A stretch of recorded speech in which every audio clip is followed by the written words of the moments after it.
Hey everybody, this is a clip from the latest episode. Mary had a little man.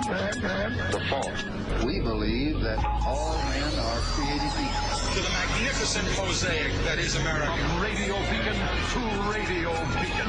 I have a dream today. Change has come to America. Believe me. Knock, knock. Who's there? It's a figment of your imagination. Randi Rhodes Show. Turn up your mind.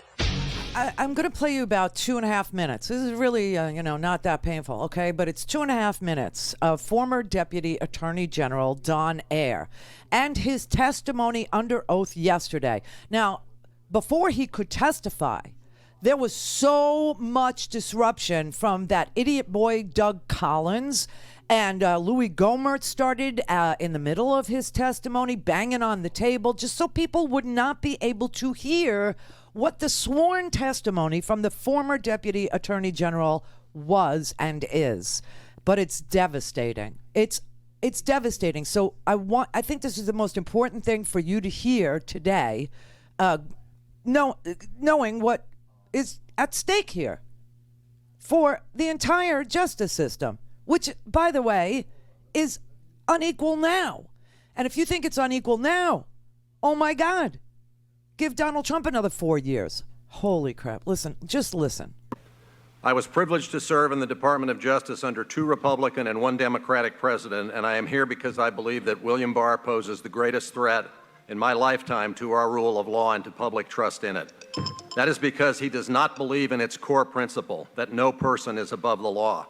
Instead, since taking office, he has worked to advance his lifelong conviction that the president should hold virtually autocratic powers. That includes immunity from nearly all checks and balances and being able to accord special treatment to himself and his friends. The system that Barr is working to tear down was put in place in the aftermath of the Watergate scandals, which involved extensive government corruption and caused a widespread loss of trust. After Nixon resigned, President Ford's Attorney General Edward Levy acted swiftly to restore trust by supporting reforms to prevent such abuses. These included statutes like FISA, the First Inspector General Act, expansion of FOIA, and the Whistleblower Protection Act. Levy knew that public trust ultimately depended on people believing that ours is a government of laws and not men, in which no person is above the law. Barr has sought to give the president nearly unlimited powers by negating or overriding many independent processes that operate as important checks on executive branch action. Here are some of the things that he has done. He has worked to defeat any meaningful oversight, either by Congress or by review in the courts, through litigation, legal opinions, and his own speeches. He has himself refused multiple times to show up in response to requests to appear before Congress. He has worked to undermine Congress's appropriation power by litigating the president's right to divert funds to pay for his border wall, which Congress refused repeatedly to fund. He has regularly undermined the authority of independent decision-making processes and career professionals whose disinterested integrity Levy saw as a key element justifying public trust. He has done this by his own statements, such as last March when he publicly whitewashed the Mueller report's extensive findings on obstruction of justice, and last December when he publicly contradicted key conclusions reached by Inspector General Horowitz in his FBI election interference probe. Both times, Barr's intervention vocally reaffirmed positions advanced regularly in presidential tweets. He has also done it by enlisting various political cronies to review and reverse decisions of experienced career attorneys, or by simply replacing them in handling matters of personal interest to the president. This is how he accomplished the reversals of long-held department positions in the cases of Trump associates Roger Stone and Michael Flynn, urging a much lighter sentence in one case and outright dismissal in the other. I mean, this is just disgusting, and it is such a disregard for the normal course of justice that Bill Barr is the most dangerous and threatening to the rule of law in the United States of America that a deputy attorney general has ever seen in his lifetime. I'm telling you, Aaron Zelensky, who worked with Mueller, he testified to the same thing, that there is a system of Donald Trump's friends getting justice and then everybody else. I would argue that it's even worse than that. There's Donald Trump's friends, and his mob boss lawyer who pretends to be the attorney general of the United States, but he's really Donald Trump's mob boss attorney, right? A personal attorney, just like Rudy Giuliani is a personal attorney.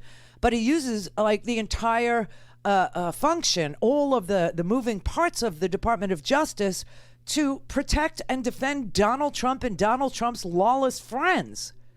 Then there's a system of justice for, your normal white-collar criminal and who can afford. And then there's the system of justice for those of us who can't afford lawyers, who can't afford to defend ourselves. And either we plea or somehow, we're in debt because of legal bills because somebody accused us of doing something.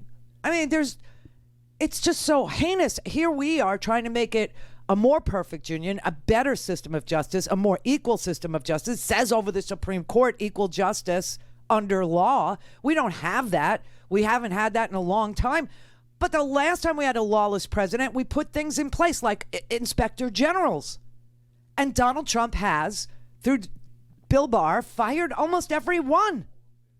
Friday night massacres, just firing Jeffrey Berman on a Friday night, firing inspector generals across the board. And the testimony yesterday, hang on a second, went down the wrong pipe. The testimony yesterday was so horrible. And the only conclusion you could come up with, sorry, wait. I need to take a sip.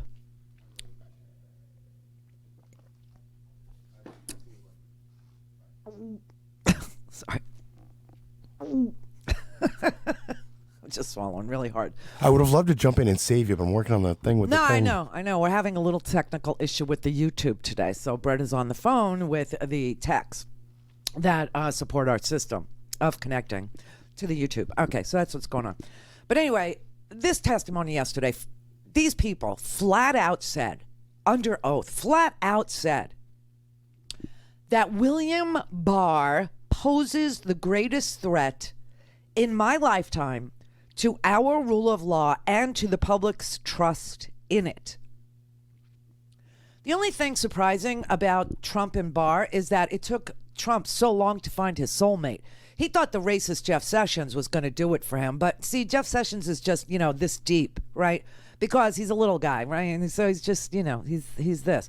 But all he really was about was racism and, immigration. And we got this really bad ruling today from the Supreme Court on immigration and habeas corpus. But it's about asylum seekers who can't name the people who will kill them or beat them if they go back to their country. And if you can't name the people who will kill you or beat you, then the court can put you into a mass deportation scenario and you don't have the right to habeas corpus. You don't have the right to challenge it, appeal it, question the court, nothing. That was the ruling today, 7-2. But I digress.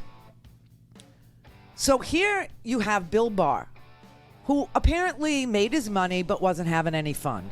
And now he's having all kinds of fun being Donald Trump's personal mob attorney. And his lifelong conviction that the President of the United States is an autocrat and should hold virtually all power, autocratic powers, is what's being testified to here. Now, unfortunately, Bill Barr couldn't have picked a worse president because Trump is a complete moron.